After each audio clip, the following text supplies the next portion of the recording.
All right, folks, we are back for another live stream watch party. Day number 5 of 7. We are trying to get this dialed. And so every day we break things, we fix things, we come back for more. Why? Because I think the sport of snowboarding needs to share its history. And this is like a format that we've developed to do just that. And so today we have got actually a really cool movie.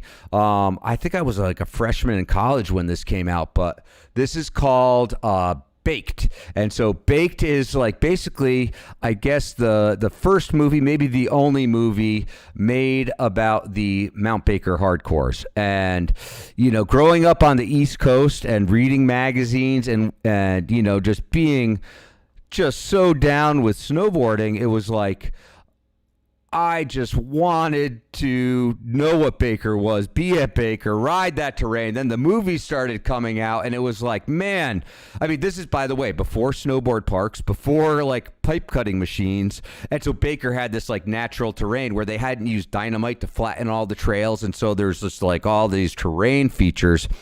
Anyhow, that was my perspective from the outside, but actually I have a special guest today because I have one of the original Mount Baker hardcores for the screening of Baked. And so this is going to be Tony Welch. So Tony Welch grew up in Mount Vernon. He went to high school with Dan O'Donnelly and Craig Kelly. Yeah, quite an amazing storied career, also a photographer. And so, yeah, welcome to the show, Tony Welch. How you doing? I'm doing great, Mark. Thanks for having me. Okay, so tell me, what was Baker like back in the day, back when you guys were kids? It was a small resort and was not overrun. They took Canadian money at par to try to encourage Canadians to come down. It was just a small family-run area that we kind of all stumbled onto. I started going up there on a ski bus when I was 12, so I'd been going up there for a little bit longer. Fulton skied as well. So we've been going up there for a while before snowboarding came along. Okay, so what year did you start snowboarding? Snowboarding, if memory serves me, was 85, about 85, I think is when Fulton first did his sandboarding thing. So 85, I think, was probably about the first time that it started really coming in. And so 85, and what was Baker like? How has it changed? Like, what was it like then versus now? How has Baker changed over those years? Again, just the sheer number of people. For snowboarding, there was only a handful of people on the hill. So when snowboarding first started there was a dozen snowboarders on the hill, and you knew every single one of them. So anytime anybody new came into the scene, you instantly knew there was somebody, an outsider amongst us. Okay, so Mount Baker hardcore. What did it take to become one of the Mount Baker hardcore? Was it like Fulton tapping you on the shoulder? Was it you guys like jumping people in? What did it take? For me, I think it was Fulton tapping me on the shoulder, but I think it was just the peer review process, right? But for me personally, it was Fulton and going out on a shitty day when I didn't want to be out there, low snow, low tide. I think memory serves, we had a season where we opened and closed 3 times before Christmas. So it was just low tide, blowing your board up. I think about halfway through the day, a shitty day, Fulton said, "I think you're a Mount Baker hardcore now." Okay, cool. Well, and then so 91, you'd already been riding for like 5 or 6 years, so you were pretty much an expert when this movie came out. Were you around when they were filming this movie? Are you in this movie? I am in this movie. I was doing photography, so okay. I have a little segment where they forced me to talk on film, which I reluctantly did. But there's a little slideshow in the middle somewhere where I have to talk and say stupid stuff. Okay, interesting. And I also noticed that like this is the very first year of LibTech. These are the very first generation LibTech boards you're going to see in this video, right? I mean, literally the brand was months old, not years old, months old at this point.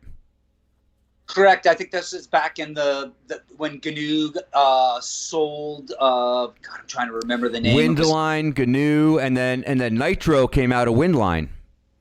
Windline got a hold of the GNU, and so of the GNU name and the distribution. So Pete and Mike were forced to come up with their own thing, and they had this John Travolta disco ball that said Liberace Technologies on it, and that's where LibTech came from. Yeah, I mean, pretty amazing that now, like 30 odd years later, it's like one of the biggest brands in the sport. You know? Yeah, they didn't run ads for, I don't know, somebody knows more than I, but they didn't run ads. Right. Period. They run ads, and they were successful doing it. Right. As a crazy. photographer from Mount Baker, that must have assaulted you pretty bad, because here you are at Mount Baker where everyone rides a LibTech, and it's like, oh, we're not running ads though. We don't need your photos. I think about the time I started taking it a little more seriously, GNU was back on the scene, and Bass. I rode on Bass's coattails for quite a while. He was smart. He would go buy a brick of film and hand it to me, and then tell me where I had to go and what I could do and what to do with the photos. I need photos for here, here, and here. And he had paid for the film, and and I needed the money for the film, so 2 and 2, right? Right. Well, that actually sounds like, at least back in those days, like a pretty smart career move. Right? But buying the film and processing for the guy who can make you famous? Just saying. Well, yeah, exactly. And then I think we had a pretty good work ethic as well, where we were willing to shoot in flat light and shitty weather and just try to make it work rather than waiting for the bluebird day, because waiting for that at Mount Baker was a losing battle. Right, like 5 days a year, 10 days a year maybe. If that, right? Yeah. There'd be people who times that had never seen Mount Shuksan, right? Yep. Right on. Well, I'll tell you what, man, we should probably get into this movie, and then we'll come back afterwards, back to this kind of split screen, and talk a little bit more. How about that, Tony? And you can comment anytime you want, anything you want to point out here behind the scenes. This is our chance, because I watched this movie probably 30, 40 times when it came out that season. And I watched part of it here getting ready for this, but I also wanted to just reconnect with that like 18-year-old Mark again. So anyhow, let's go into Baked.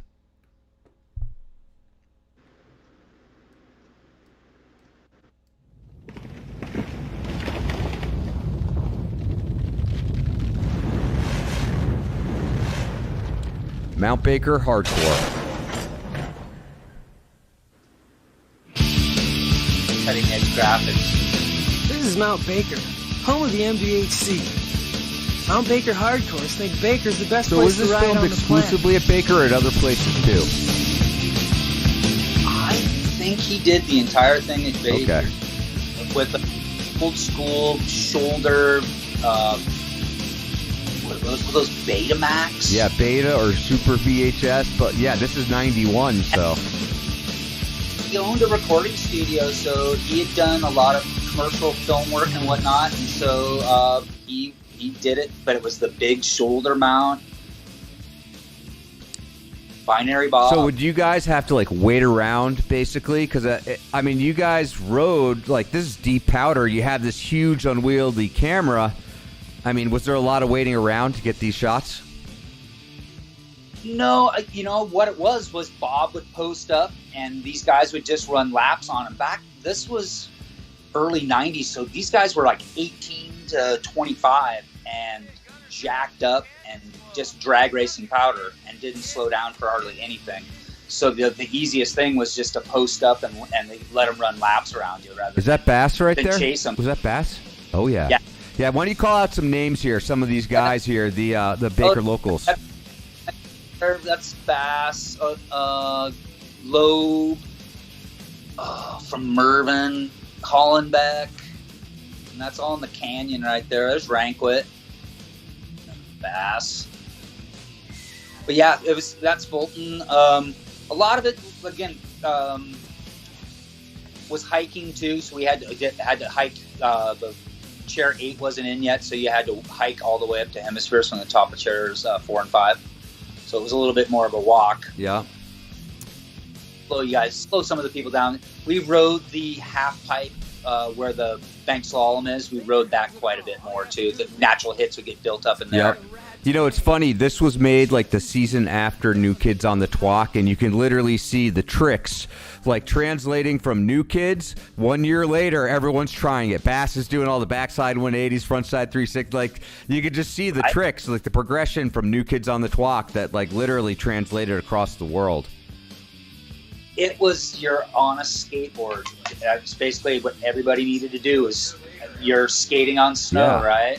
Rankwit was way ahead of everybody on that. Everybody needs to give Rankwit $2. I bet he wouldn't mind. Then we'll get a GoFundMe for $2 each for Rankwit. Yeah. Yeah, so that's coming from the top of Hemispheres into the backside into the canyon, looks like. Carter Turk? I mean, who do we got here? And that's probably Carter. Where is Carter Turk today? Tell us a little bit about Carter Turk, because I think that people who don't know Baker, the history, they should know about Carter Turk and Dan Donnelly, really, too, if they're newer to the sport, let's say the last 10 years. So Carter was just the tall, dark, quiet guy that rode crazy lines, and he didn't stop for a camera. I think that's Carter there. Yeah, he had like the heavy metal hair. He had the heavy metal hair. If you remember right, he was up doing like double back flips off the wind lip at Blackcomb before even thinking about. I think he crushed himself doing that. He just did some crazy stuff back in the day. And again, these top to bottom lines without stopping, power lines, right? He started a Carter's Carving Edge, so he had a tuning shop, and he's just a local legend. Donnelly, what is Donnelly? Hollywood Donnelly. Yeah. He went and hung out with Greg Stump. That was how I think he was really the first snowboarder to make a career off of the film industry. I really do. I think you're right, actually, probably. He went and hung out with Greg Stump because Greg needed something, and because Dan could party. So they'd go party for 14 days in shitty weather and wait for those 2 days, and it takes a special person to do that. Right, because all you got to do when it comes to the riding is heel edge, toe edge, a little bit of air. But the partying, that was the hard part. And look good for a little while, and then, and be somebody I want to hang out with for 2 weeks in the fucking shitty weather. Yep. So as you can see in Baked, grabbing is still a trick. Right? Like a majority of the airs you see in here are pretty much straight airs. That's not to say that's all they were doing, but straight airs were still a staple, like back then. Shifties were kind of in style, so for a half a second I was like, there might be hope for me if I don't have to grab the board. I can do this shifty thing, but I couldn't even do it. Back to the camera. No, I learned very early that I didn't have a whole lot of athletic ability, especially with, Craig and everybody else. So I gravitated toward the camera fast. Yeah, I mean, you were surrounded by some of the best early riders in the world back then. I was scared shitless. I'd get off the ground and was scared shitless. And Craig was trying to coach me, going, remember that you were trying to get in the air, right? Yeah. So don't freak. And no, it didn't work so well. So I was like, I think I like this camera thing. That was Rankwit right there with a crooked cob. Yeah, that was a really stylish grab. Little tuck knee, front leg tuck knee. You got bang off the wall. Little wall rides. That's all in the canyon. Oh, Fulton. Fulton on a naked board right there. Yeah, that's why Fulton has a sore back. Ooh. Ow, right. Sorry, Jeff. Right. I'm sorry about that. All these years later, I feel your pain. Oh my goodness. Yeah. Parking lot, a little bass tune. God, it's so funny. Pay the right? Oh yeah. Look, I think he blew the binding out of the board. Those were the bindings you had to drill in with metal screws or whatever, and they would just yank out. Back. Oh my goodness, I forgot about this part. Yeah, look at that. The Atlas Air. Now see, this might be the only. This is Mount Hood here. Okay. So, I think, we call this extreme. This is the extreme part. Yeah. On a camper. I think that might be Dave Wallace, Captain America. Okay. Oh, And so, by the way, the standard for which shots made it in the movie, just, you know, it was like, yeah, you were in the air, right? Yeah, we'll put that in. The all filler, no killer. Yeah, there's Dan O'Donnelly right there at some kind of mixing board, kind of mixing console. So that was Binary Recording Studio. So that was Bob made the video. He's the filmer producer. I don't know what Dan's talking. Was that the New Kids on the Block? It may be, yeah. Here, I could bring him up. I can bring him up here. See what he maybe has to say. be one. Classic Dano. Hopefully someday. Dano works in the oil refinery. Until now, then, so I would rather be like ripping Mount Baker with my 312s and have Jet 4 days fuel, off to go ton. snowboarding. So is he still riding a lot, Dano? Oh yeah. Really? So yeah, like I said, 3 12-hour week is a week for them, so they can move days around. So, and he's got seniority, so yeah, he gets to ride a lot. Cool. I mean, it's pretty crazy that some of the guys from those early days are still hardcore riders. Fulton, definitely a hardcore rider. Bass, totally hardcore, right? And Dano too, apparently. Dano charges. I mean, you could put him on a helicopter with anybody, and people I think would be amazed, right? He charges hard. Yep. And he also had a pro model on K2. People don't necessarily remember that, but he certainly was one of the first pro modeled boards in the world of snowboarding. Absolutely, and he had a gig going with North Face, getting gear from them, which was pretty unheard of at the time, right? They were North Face was fairly straight and narrow and weren't handing out a whole lot of snow equipment. And Rankwood got stuff, Donnelly. Yep. And it looks like this is the year before the TX, I believe it was called, the Dan Donnelly Gyrator TX, maybe it was called, something like that. Anyhow, he was on like the first generation Gyrator in this movie. Yeah. That was Eric Jenko. He's one of the original Mount Baker hardcore founding fathers. Been back right there at the long hair. Been around forever and a day. He was roommates with Carter and Fulton at the infamous Lake House in Bellingham. Man. Just Eric's a very accomplished recording engineer now. Just Baker, the natural terrain. When we saw this movie, we were just beside ourselves. Just like we couldn't believe that there were banks and things. And you look at this now, and now that we have snowboard parks, and it kind of puts everything else in perspective. But before there were snowboard parks, we would sit there and try to build jumps on the side of the trails, and the ski patrol would knock them down on us, right? And you look at Baker, and it was like, wow, this is a snowboard park. No. I can't even imagine that what somebody would have said if he would have been out there with a shovel, right? Or even none of us thought about having a shovel, right, for safety or for otherwise. And so these were all naturally occurring hits that would just get built up that people, sacrificed, put in the run in, right, over and over. And also, this is the kind of time in Baker's history when you could ride powder all day. You wouldn't have to, strategize, at every run you did to catch the next lift, to get to the spot. Because today it seems like I was at the Bank Slalom, I don't know, last year, the year before. It was amazing powder day, but it was just like when you have 1,000 people there who all know the spots, it's like, boom, everyone goes out and every run gets tracked almost immediately. Yeah, no, again, you could... it was just free refills. Usually at Mount Baker, when it started snowing really hard, everybody went back to the lodge. So there was not very many people out there at all. Because, again, there wasn't that many people to begin with. So it's just infinitely different now than then, right? Yeah. Baker's 1800 or 1900 is the longest vertical, right? So it's straight down. So it's a drag race for powder over and over again. Short, fast runs. That's why people strap on them the chairlift, right? Get down those gnarly off ramps to have. But It's more a drag race for powder. See, I see they're shooting all these boards, Burton, Sims, Kemper, whatever. They didn't have to shoot the Libtex. Those things blew apart on their own.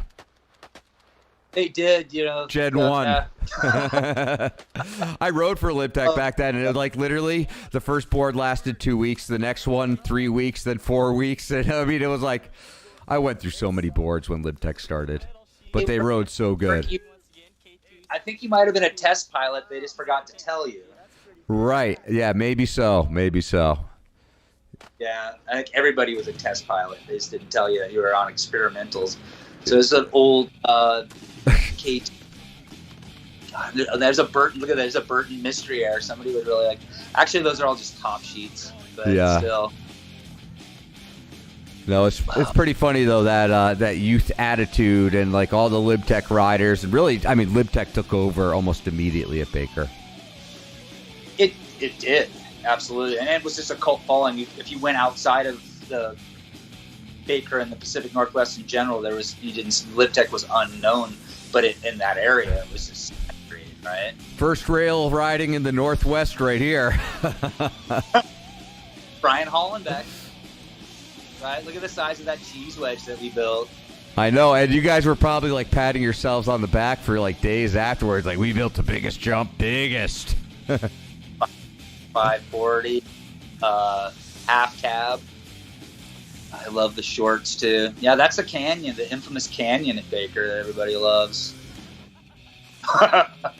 There we go. Experimental. Yeah. Finding list back way early. Yeah, I think at this point, like, there was only a few people who had jumped the road. Yeah.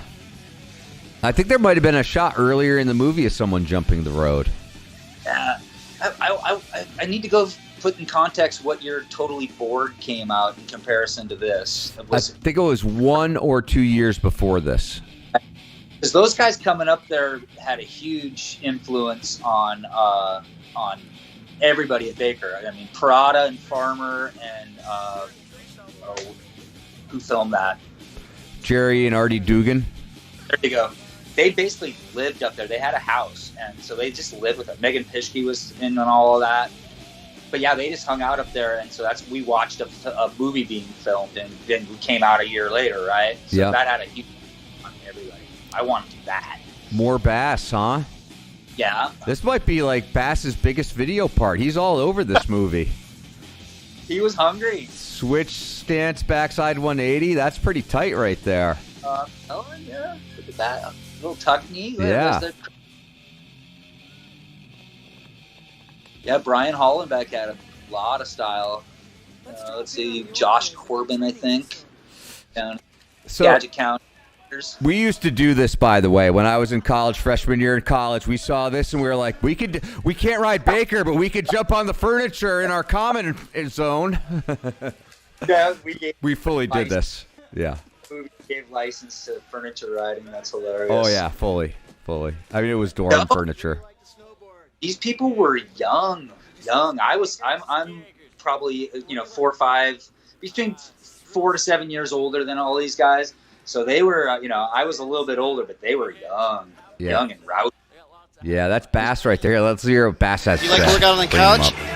This 3 or 4 days a week, This is where we're talking about ski shape. Is it like high impact exercise? Right. Yeah, when I'm not riding the trampoline 24 hours a day. Yeah, that's Brian Holland. The couch serves as a good training facility, let me tell you. Didn't want to snowboard. So who's the guy, the Baker local, who had like the most promise but just didn't really want the spotlight, the fame, the fortune, or whatever? Like, who's the guy you were just like, that guy's going places, then he just like walked away? This is my car. I've painted it all. Zebra stripes, spots, everything. Probably Little B. Really? Brian Hart. Yeah. Yeah. Works for Grindline, does parks around the world.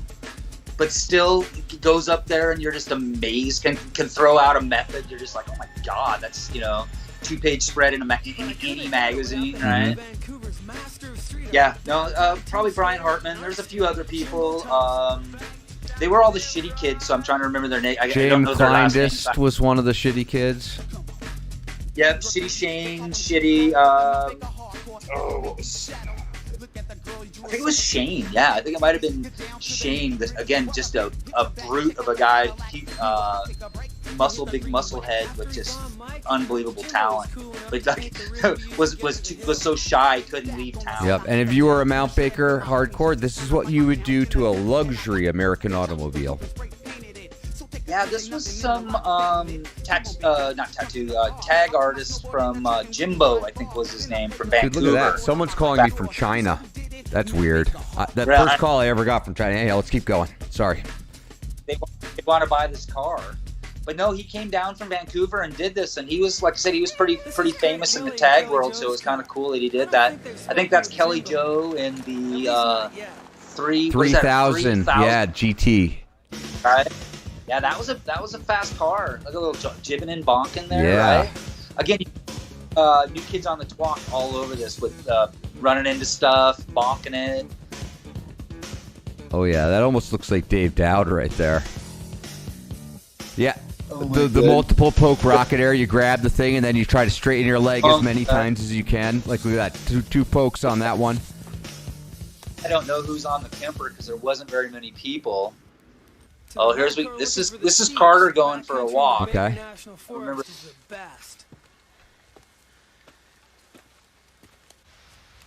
so this is like this might be the Sisters or something like that in the North Cascades. They went for pretty good height.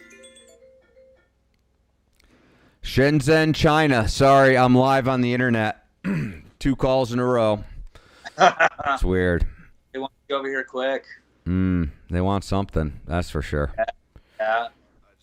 How do you like going over there and working? I don't speak any Chinese and I've never been. Oh, there you go. Other than that, I'm not against it though. Honestly, I think that there's some kind of like greatness in every country and every place in the world. So, in China too, right? Yeah.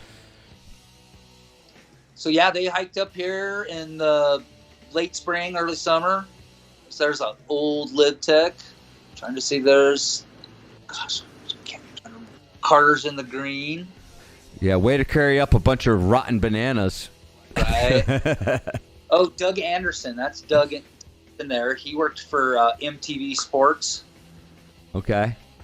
Responsible for a lot of their filming for getting snowboarding into MTV Sports in the early days. So this is just summer corn, pretty much. Yeah. Yeah, but it's pretty steep. I don't know if the angle's quite doing it justice. Yeah, just some summer corn, right? Yeah. Going up to Blackcomb and doing the Sudan Couloir and stuff like that in the springtime, and this was pretty much natural progression for what he did in the wintertime. Do people ride in the summer around Baker on the glacier terrain that's around there? Yeah, absolutely. Okay. It's how many people are up there. It's an ant farm up there in the springtime. It really is.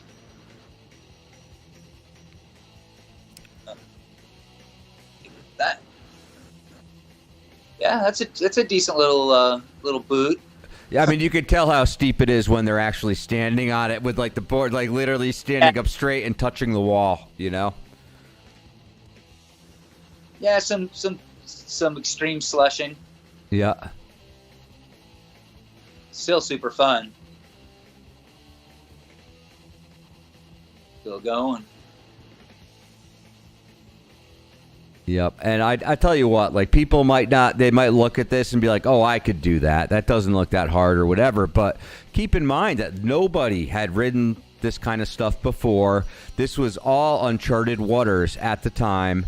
And so when they made this movie, I remember perceiving it as like, wow, this is amazing. Well, it was people that were doing it, but there was a handful of people that were doing it, and we all knew who they were. It was Jim Zellers and Bonnie. What was her name? I mean, there was only a few people that were going up and doing really steep technical lines. Yeah. And these were just Baker locals. Yep, there's an infamous cornice out on the way out the arm. Yep. It is, right? Look at that. Yeah, Baker's POW can be right. It can be the best, it can be the worst. Oh yeah, there's a sender. That was a pretty big one. For 91, that was big. Yeah. Just riding just like along the cornice, and then you got to turn in, and boom, 40, 50 foot. over the river woods in run, right? And this is just on the groomed run. So that's Fulton on his naked board, Nice. on his one piece. I was pretty shocked. Like, Fulton had one of our more popular episodes last year. Like, literally, he swung well above his weight. Like, people know who Fulton is and, like, really respect him, you know? And I think that's really cool because he deserves it, obviously. Well, they should. Fulton's had his hand in our history from almost day one, and he's a good guy. Yeah. Great guy. Yeah. Total G. It's pretty amazing that, like, some of, like, the people who were there in the beginning of the sport are still around today. And you can actually meet the people who helped, like, make Chantry and Fulton and, like, all these guys who were there at the beginning, the very beginning. Right. Yeah, I wish there's Carter right there. I wish Bob Barcy was still around for you to talk to him. He had such an influence on. I did talk to him back in the day when I worked at, like, Snowboarder Magazine, Bike Factory, Bob Barcy, you know? And he was one of the guys who started the Bank Slalom, or had a hand in any way, like, getting the scene going up there. He was hand inlaying edges on wooden boards, and Tom Sims sent a couple of boards up to have him do it. And then the next year was the first year that Sims had metal edges on their boards. Right. I mean, they were hijacking stuff out of dumpsters from K2 when it was in Seattle on Vashon, right? Yep. Pulling P-Tex and making boards, putting metal edges in. Look at that. There's a good new concept, I bet. Like, one of the rarest boards ever, because those things really blew apart. I actually have one of those. That says Team Disco on the base, too. That's a team board. I think Donnelly's board, that one's pretty rare. Oh, yeah. That's a one of two, maybe. The Team Yeah, Disco. Exactly. Jeff Patterson needs that board right there. Yep. Man. But yeah, the Mount Baker Hardcore. It's funny because I don't see there being, like, crews like the Mount Baker Hardcore, but, like, when this came out, like, we had our own crews. There was, like, the VTSP in Vermont, you know? And that was, like, the Vermont Slow Posse, because we had to come up with our own thing. I didn't come up with that. That was this guy, Josh Brownlee. But, like, the idea was, like, we wanted to be our own Mount Baker Hardcore guys, right? Yeah. Well, you had the Tahoe, Grass Valley, so that's the way we saw it. Was they had the Vancouver, Whistler, and then it was Grass Valley, Breckenridge, more or less. Yep. And then after that, it was Jackson, Salt Lake, and then it was others. Yeah. No, I mean, we pretty much fell under Brushy's wing and tried to get out west as soon as we could. Sure. Yeah, and we watched that progression from the early days, right? The Vermont to Colorado to Washington. Yeah, it's like baby steps. Everyone goes to Colorado first. They're like, oh, this is awesome. Yeah. Oh, wait, this is flat. Yeah. Like, oh, what? What happened? So he's losing the Mount Baker Highway right here? Carter is an adrenaline junkie. Yeah. I mean, and he would do this stand up as well. It just looks like crappy pavement. Just saying, I just saw like a big pothole. He just rolled by, just missed. It is. It's horrible. Terrible idea, but they did it all the time. Look at that. I know, like a wet road, like potholes. Yeah, I'm ready to go. Let's do it. One of his wheels just disintegrated where the core came out of it because it heated up so much. Oh, yeah, the signature, him and Dano with the leather jackets. Right. Oh, yeah. Yeah, look at that hair. Feathered. Yeah. Feathered mullet. Super mullet. Man. I tried to grow a mullet. Mine just kept going sideways rather than long. That is quite the impressive head of hair. I mean, it's hard to like really judge the riding when there's so much going on with that head of hair, you know? Right. And eventually his knees were, I mean, he had a whole lot of play in his knees from motorcycle accidents and whatnot. And it's amazing that he could walk, let alone snowboard. He looked at riding the pond. Yep. But we know that from other people. They had the, what was that? I'm drawing a blank. But Mount Baker had an annual party in the springtime, the Slush Cup. That's what it was, Yeah. Slush Cup, and it was legendary and all through high school. And then about the time I graduated, they outlawed it because there was just so much debauchery up there. So messing around on that pond has been around for a long time. Yep. This is funny. The wakeboarding, it's like literally the biggest trick was making it from wake to wake, like clearing the wake, right? And there are no wakeboard boats, by the way, then. I mean, there's been progression and other things. But look, over the wake. Oh, it didn't make it halfway. Right? But he's trying to jump from like one transition to the other. Like, but did you die? No. Yep, I think that's pretty sure it's Lake Whatcom. Look at that. Oh, I made it. Made the gap. Then they got to show a little reference. Yep. Yep, that's Doug Anderson with another good set of hair. Oh, yeah. I think that might have been a Hollywood stunt. That was a keeper shot for sure. Yes, early 90s were a confusing time. It's funny because back then, this is like prior to the internet. And so really it's like every scene wasn't influenced by every other scene. And so like Baker had its own kind of version. The hardcore guys had their own look and feel, you know. Guys like Duck Boy from the Panhandle of Idaho had their own feel. Guys from the East Coast, Colorado, whatever. But all the crews, you could almost tell visually like where people came from by what their style was.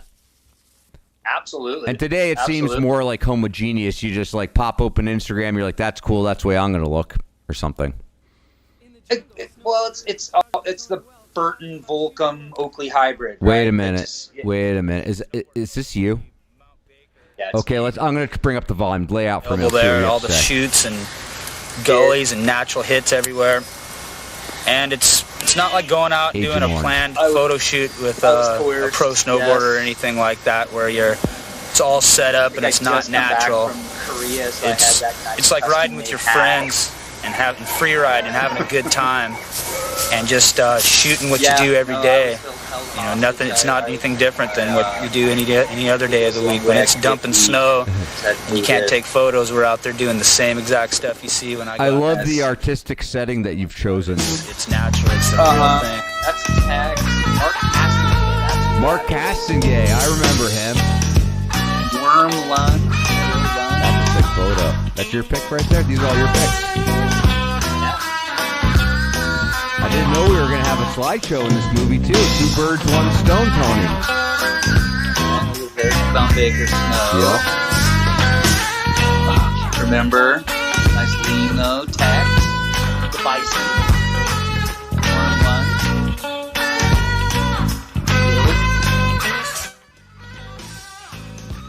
Ranquet. Yeah. Fulton. Pea suit. That's Hollenbeck.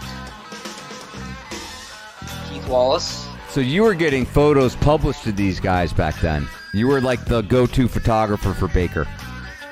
1 photo a year, and I was happy with that. And I think I was still working at this point. I hadn't quite given up my job, and so I was getting stuff published, but not very much, right? I wasn't doing it full-time.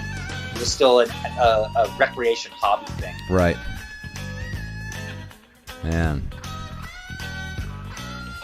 Yeah, just back in the day, just seeing fields of snow without tracks at Baker, that's pretty magical.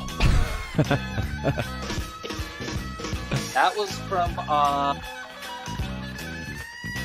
PSTA, Professional Snowboard Tour of America, when they had a contest at Baker.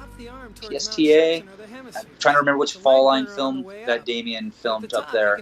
Damien and Graham. The views are incredible. Then you can pick your own line on the way down. Yep, that was the same day. Man, so sick. Okay, put her inside my jacket. Right? Look at that bar foot. I'll tell you what, you go to Mount Shucks and you're going to feel small. Yeah. It's one of the most photographed mountains in North America. I believe it. So how far is this hike to where these guys drop in? Like, how far is this hike out here? You know, that's just the top. That's the backside of Hemisphere. So before, you know, the other chair wasn't there, so you had to go from the top of 5. So it was a good 45 minutes to get to the top, 50 minutes to get up there, compared to the 15, 20 that it is now. Yeah, but look at that, man. Yes. But look, there's no tracks anywhere, right? The fact of the matter is, it's a Bluebird day. It's sunny, and he's laying down the first track after hiking up like that, and everyone's waiting. It's not like there's like 60 other people racing, right? People didn't really go back there. Man. People didn't really. Snowboarders were the first ones, and then very few skiers. Yeah. Right? This is good because they weren't influenced by other snowboard movies, so literally you're getting like a 2-minute run off the top of the backside of Hemispheres here. Yeah, just let it run. Let it roll. But it's great to see it in context, right? The top to bottom. And just no tracks, all POW. One air at the bottom, back to the resort. Sick. Disappear, fade to black. But yeah, that's a decent little run. Man. Yeah, that's your 1 of 6 at the heli place. Yeah, completely. That was a heli run. Right? Totally. Yeah, it's a 45, 50-minute walk out of bounds to get up there. Most people went up and stayed back to the left and just went right back the same way they came in. Yeah. More back towards Shuckson. So there's a canyon when they groom it. Right. And you get curbs on the side then. Yeah. That was like the first natural terrain. That was the sickest terrain when I went through that canyon. I was like, wow. Yeah, it's pretty impressive, you know. It's a little ominous. It's so tight in there. There's a cool mine, abandoned mine up on the side that you can kind of sneak your way into. Really? For safety meeting. Yeah, safety meeting mine. Okay. Right. It's like going down a groomed run made it. I know. There was moguls also in New Kids on the Twalk, and like it's just funny looking at these old movies and what like qualified as good footage. Yeah, exactly. There really wasn't any. The bar had not been set yet, so we could, if we wanted to. Yeah, there's Fulton. Nice. Right? I saw someone wearing a Bike Factory jacket. Yeah. Pink. That's Road Shot, right? So you can drop you off there and get picked up down at the bottom. That was kind of the tradition on the way home. Half the people get undressed, half them keep their stuff on, get this one last little chunk in. Ooh, here's a tough question for you. Who was the most hardcore Mount Baker hardcore? Who was the most? Riding in the shittiest conditions, no matter what, they were there. I'm gonna have to say it was Bass. Really? Okay, Yes. fair enough. Like to the point of like too dumb to come in, kind of. Okay. He'll be watching this later, by the way, just so you know. Yeah, to your own detriment. He went to the doctor and told him, "You're so messed up. You need to learn to turn that thing around and go the other way. Your body's just jacked from riding the snowboard, right? You need to kind of go the other way." And that's when he got really good at riding switch. Yes. Glacier. Glacier was a dark, dank place, much like it is today back then. Oh my God! Without internet. Yeah. Without internet. People. Well, there wasn't much internet in 91. I mean, internet was like dial-up back then. And sundown in Glacier was a sad time because it was like way too early to go to bed. There's a very young Rankwit, troublemaker, Carter. It's funny because like Baker actually, or Glacier, the town there, it seems a lot like it was in 1990 compared to like say Vail or Breckenridge or one of these other kind of destination style resorts that are really just like you don't even recognize them anymore.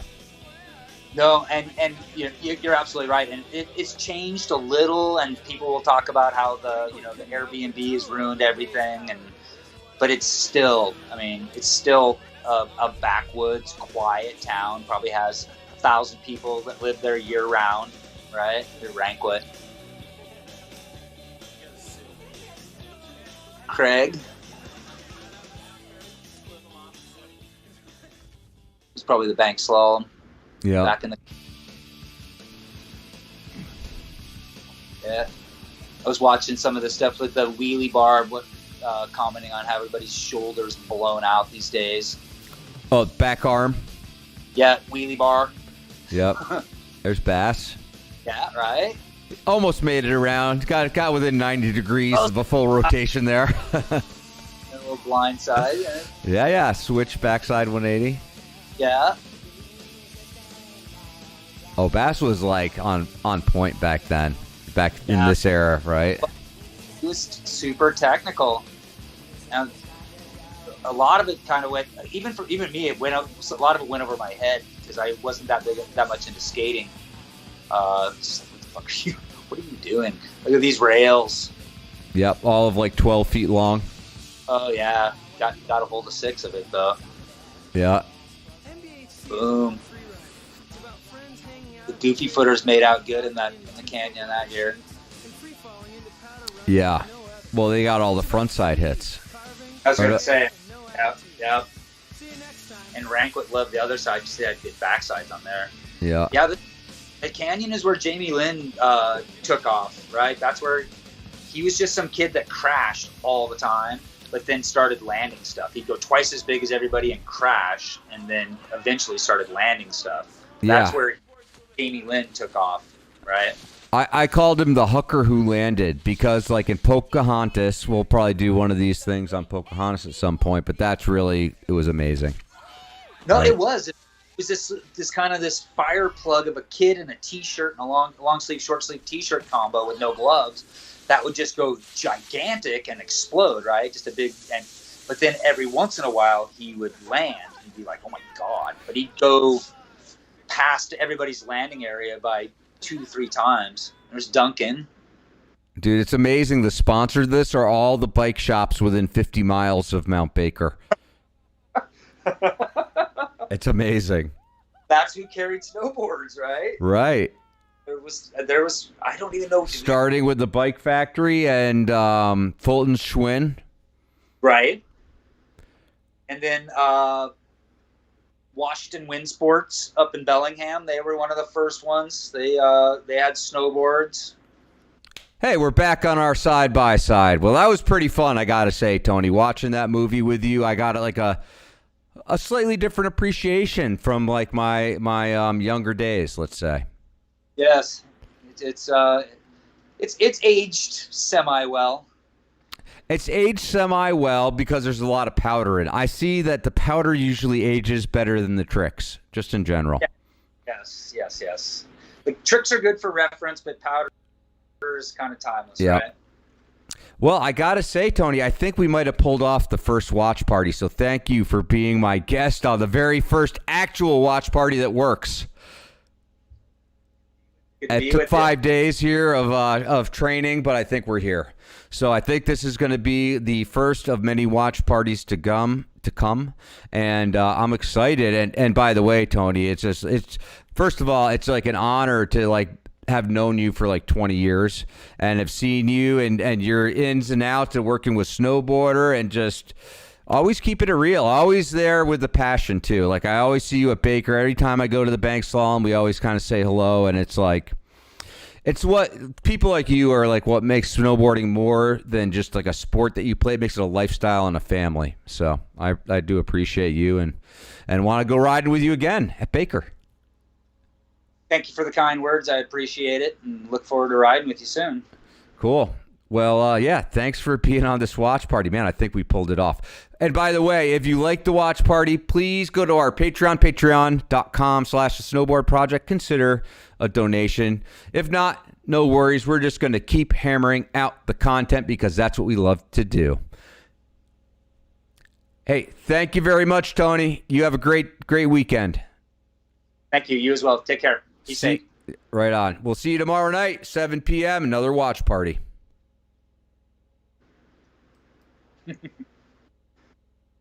Excellent. Wow, dude, that worked. First one.